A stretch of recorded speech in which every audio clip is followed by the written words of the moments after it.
ভাই আপনারা সবাই কেমন আছেন? আশা করি সবাই ভালো আছেন। আজকে আপনাদেরকে দেখাবো ন্যাশনাল ফ্যামিলি বেনিফিট স্কিম সম্পর্কে। ন্যাশনাল ফ্যামিলি বেনিফিট স্কিমের জরিয়েতে রেশন কার্ড টাকা প্রত্যেকটা পরিবারে লাভ করতে পারবেন, অনলাইনের মাধ্যমে আবেদন করতে পারবেন এবং প্রত্যেক পরিবারে 20,000 টাকা করে লাভ করতে পারবেন। ন্যাশনাল ফ্যামিলি বেনিফিট স্কিম যদি অ্যাপ্লাই করতে চান তাইলে আপনাদের কোনগুলো নথির প্রয়োজন পড়বে এবং কিভাবে অনলাইনের মাধ্যমে আবেদন করবেন। ন্যাশনাল ফ্যামিলি বেনিফিট স্কিম কাদের জন্য যোগ্য, তারা পারবেন অ্যাপ্লাই করতে এবং কিভাবে অনলাইনের মাধ্যমে আবেদন করবেন। আপনারা আবেদন করতে হলে ভিডিওটি না টেনে দেখবেন, ভিডিওটি মনোযোগ সহকারে দেখবেন, তাইলে বুঝতে পারবেন। চলুন আমরা স্টার্ট করি। প্রথমে আপনারা গুগল ওপেন করবেন। ওপেন করার পর আপনি সার্চ অপশনে ক্লিক করবেন। ক্লিক করার পর লিখবেন national family benefit scheme. National family benefit scheme লিখে সার্চ করবেন। সার্চ করার পর পেয়ে যাবেন এরকম একটি পেজ।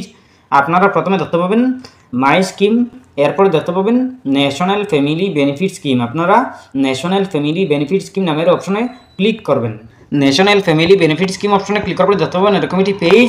আপনারা প্রথমে দেখতে পাবেন চেক এলিজিবিলিটি, এরপরে দেখতে পাবেন details, benefit, eligibility, application process, document. আপনারা এগুলা ভালো করে জেনে নেবেন, বুঝে নেবেন, এরপরে অ্যাপ্লাই করবেন। আপনারা যদি এলিজিবল হন তাইলে আপনারা অ্যাপ্লাই করবেন। প্রথমে ডিটেইলস ভালো করে জেনে নেবেন, এরপরে বেনিফিট, এলিজিবিলিটি, আপনারা এলিজিবল আছেন কিনা, আপনারা এলিজিবলে ক্লিক করলেই আপনারা বুঝতে পারবেন। এরপরে আছে অ্যাপ্লিকেশন প্রসেস, এরপরে ডকুমেন্ট। আপনারা ডকুমেন্টে ক্লিক করলেই আপনারা দেখতে পাবেন আপনাদের কোনগুলো ডকুমেন্ট দিতে হবে। আপনারা এই ডকুমেন্টে ক্লিক করলেই বুঝতে পারবেন। এগুলো আপনারা ভালো করে পড়ে নেবেন। এরপরে কত বয়স হতে হবে, আপনাদের 18 থেকে 60 ইয়ার্সের ভিতরে আপনাদের বয়স হতে হবে। এরপরে আপনারা অ্যাপ্লাই করতে পারবেন, এই স্কিমটি আপনারা লাভ করতে পারবেন। অ্যাপ্লাই করতে হলে আপনারা ক্রস আইকনে ক্লিক করবেন। ক্লিক করার পরে আপনারা গুগলে চলে আসবেন।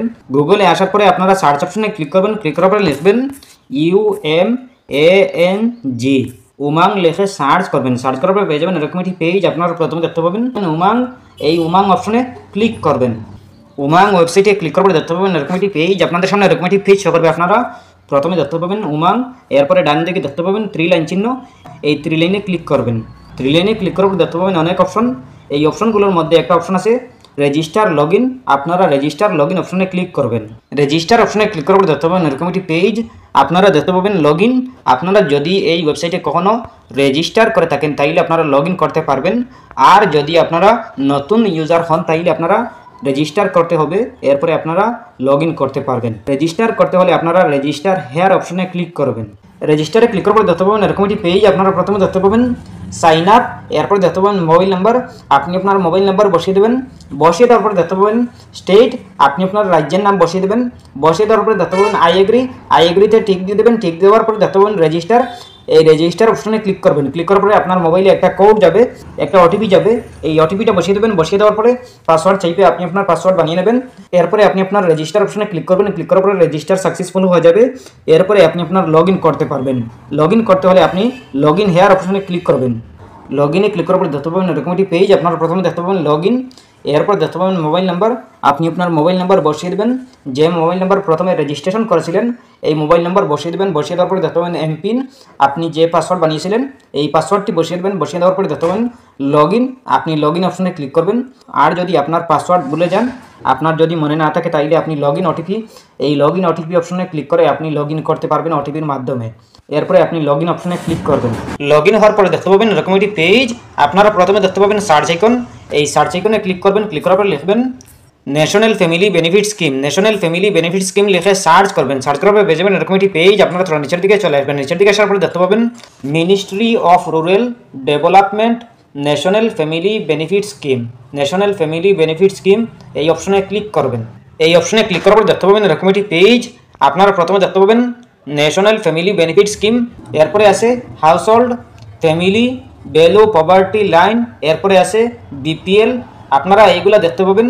এরপরে দেখতে পাবেন অ্যাপ্লাই, এরপরে দেখতে পাবেন চেক এলিজিবিলিটি। আপনারা প্রথমে অ্যাপ্লাই অপশনে ক্লিক করবেন। অ্যাপ্লাই অপশনে ক্লিক করার পরে দেখতে পাবেন এরকম একটি পেজ। আপনারা প্রথমে দেখতে পাবেন স্কিম নেম, এই স্কিম নেমে অনেক অপশন দেখতে পাবেন। এই অপশনগুলোর নিচে দেখতে পাবেন NFBS নামের একটি অপশন, এই অপশনটি সিলেক্ট করে নেবেন। NFBS মানে ন্যাশনাল ফ্যামিলি বেনিফিট স্কিম। এরপরে আছে স্টেট, আপনি আপনার স্টেটের নামটি সিলেক্ট করে নেবেন। সিলেক্ট করার পরে দেখতে পাবেন ডিস্ট্রিক্ট, আপনি আপনার ডিস্ট্রিক্টের নামটি সিলেক্ট করে নেবেন, এরপরে এরিয়া দিয়ে দেবেন, এরপরে দেখতে পাবেন সাব ডিস্ট্রিক্ট, আপনি আপনার সাব ডিস্ট্রিক্ট সিলেক্ট করে নেবেন।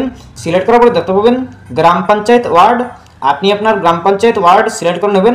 সিলেক্ট করার পরে দেখতে পাবেন ভিলেজ, আপনি আপনার গ্রামের নাম বসিয়ে দেবেন। বসিয়ে দেওয়ার পরে দেখতে পাবেন হাইবিটেশন নেম, আপনি আপনার হাইবিটেশন দিয়ে দেবেন। এরপরে আপনি আপনার আবেদনকারীর নাম বসিয়ে দেবেন, এরপরে হাজব্যান্ড অথবা ফাদার নেম বসিয়ে দেবেন। এরপরে দেখতে পাবেন জেন্ডার, আপনি আপনার জেন্ডার সিলেক্ট করে নেবেন। এরপরে ডেট অফ বার্থ বসিয়ে দেবেন, এরপরে ডেট অফ ডেথ বসিয়ে দেবেন। এরপরে দেখতে পাবেন এইজ, আপনি আপনার এইজ আপনি বসিয়ে দেবেন। এরপরে ক্যাস্ট, আপনি আপনার ক্যাস্ট সিলেক্ট করে নেবেন। এরপরে দেখতে পাবেন অ্যাড্রেস, আপনি আপনার অ্যাড্রেস বসিয়ে দেবেন। বসিয়ে দেওয়ার পরে দেখতে পাবেন পিনকোড, আপনি আপনার পিনকোড নাম্বারটি বসিয়ে দেবেন। বসিয়ে দেওয়ার পরে দেখতে পাবেন নেক্সট, আপনি আপনার নেক্সট অপশনে ক্লিক করবেন। নেক্সট অপশনে ক্লিক করার পরে দেখতে পাবেন ক্লাইমেট ডিটেলস, আপনি আপনার ক্লাইমেট ডিটেলস বসিয়ে দেবেন। প্রথমে আসে স্টেট, আপনি আপনার স্টেটের নামটি সিলেক্ট করে নেবেন। এরপরে দেখতে পাবেন ডিস্ট্রিক্ট, আপনি আপনার ডিস্ট্রিক্টের নামটি সিলেক্ট করে নেবেন। এরপরে আপনি আপনার এরিয়া বসিয়ে দেবেন, এরপরে সাব ডিস্ট্রিক্ট দিয়ে দেবেন, এরপরে গ্রাম পঞ্চায়েত বা ওয়ার্ড দিয়ে দেবেন। এরপরে দেখতে পাবেন ভিলেজ, আপনি আপনার গ্রামের নাম বসিয়ে দেবেন। এরপরে হাইবিটেশন নেম বসিয়ে দেবেন। এরপরে দেখতে পাবেন নেম, আপনি আপনার নাম বসিয়ে দেবেন। এরপরে দেখতে পাবেন হাজব্যান্ড ফাদার নেম, আপনি আপনার হাজব্যান্ড বা ফাদার নেম বসিয়ে দেবেন। এরপরে দেখতে পাবেন রিলেশন, আপনি আপনার রিলেশন দিয়ে দেবেন। এরপরে দেখতে পাবেন জেন্ডার, আপনি আপনার জেন্ডার সিলেক্ট করে নেবেন। এরপরে দেখতে পাবেন ডেট অফ বার্থ, আপনি আপনার ডেট অফ বার্থ বসিয়ে দেবেন। এরপরে দেখতে পাবেন এইজ, আপনি আপনার এইজ বসিয়ে দেবেন। এরপরে দেখতে পাবেন কেস্ট, আপনি আপনার কেস্ট বসিয়ে দেবেন। এরপরে ফুল অ্যাড্রেস বসিয়ে দেবেন। এরপরে দেখতে পাবেন পিনকোড, আপনি আপনার পিনকোড নাম্বারটি বসিয়ে দেবেন। বসিয়ে দেওয়ার পরে দেখতে পাবেন নেক্সট, নেক্সট অপশনে ক্লিক করবেন। নেক্সট অপশনে ক্লিক করার পরে দেখতে পাবেন অ্যাকাউন্ট ডিটেলস, আপনি আপনার অ্যাকাউন্ট ডিটেলস দিয়ে দেবেন। প্রথমে দেখতে পাবেন বেনিফিশিয়ারি নাম্বার, আপনি আপনার বেনিফিশিয়ারি নাম্বার দিয়ে দেবেন, আর না হয় স্কিপ করে দেবেন। এরপরে দেখতে পাবেন মোবাইল নাম্বার, আপনি আপনার মোবাইল নাম্বার বসিয়ে দেবেন। এরপরে দেখতে পাবেন পেমেন্ট মোড, পেমেন্ট মোড অপশনে ক্লিক করবেন। ক্লিক করার পরে আপনি ব্যাঙ্ক অ্যাকাউন্ট সিলেক্ট করবেন। সিলেক্ট করার পরে আপনি আপনার ব্যাঙ্ক অ্যাকাউন্টের আইএফএসসি কোড, ব্যাঙ্ক নেম, আপনি আপনার নাম, আপনি আপনার অ্যাকাউন্ট নাম্বার এইগুলা দিয়ে দেবেন। দিয়ে দেওয়ার পরে আপনি নেক্সট অপশনে ক্লিক করবেন। নেক্সট অপশনে ক্লিক করার পরে দেখতে পাবেন আধার ভেরিফিকেশন, আপনি আপনার আধার ভেরিফিকেশন করে নেবেন। প্রথমে আসে নেম এস পার আধার, আপনি আপনার নাম বসিয়ে দেবেন। আধার কার্ডে যেরকম আসে নাম ওরকম বসিয়ে দেবেন। এরপরে দেখতে পাবেন আধার নাম্বার, আপনি আপনার আধার কার্ডের নাম্বারটি বসিয়ে দেবেন। বসিয়ে দেওয়ার পরে দেখতে পাবেন আপলোড ফটো, আপনি আপনার আধার কার্ডের একটি ফটো আপনি আপলোড করে নেবেন। ফটোটি জেপিজি বা জেপিইজি বানিয়ে আপনি 50 কেবির ভিতরে বানিয়ে আপনি আপলোড করে নেবেন। আপলোড করার পরে দেখতে পাবেন সাবমিট, এই সাবমিট অপশনে ক্লিক করবেন। ক্লিক করার পরে আপনার সাবমিট হয়ে যাবে। এরপরে আপনার যদি সব কিছু ঠিকঠাক থাকে, সঠিক নিয়মে হয়, তাইলে আপনার অ্যাপ্রুভ হবে, আপনি এই ন্যাশনাল বেনিফিট স্কিম লাভ করতে পারবেন। এরপরেও যদি কোনো সমস্যা হয় কমেন্ট করতে পারেন। আশা করছি বুঝতে পেরেছেন। ভালো লাগলে লাইক ও শেয়ার করবেন, চ্যানেলটি সাবস্ক্রাইব করবেন, পেজটি ফলো করবেন। ধন্যবাদ।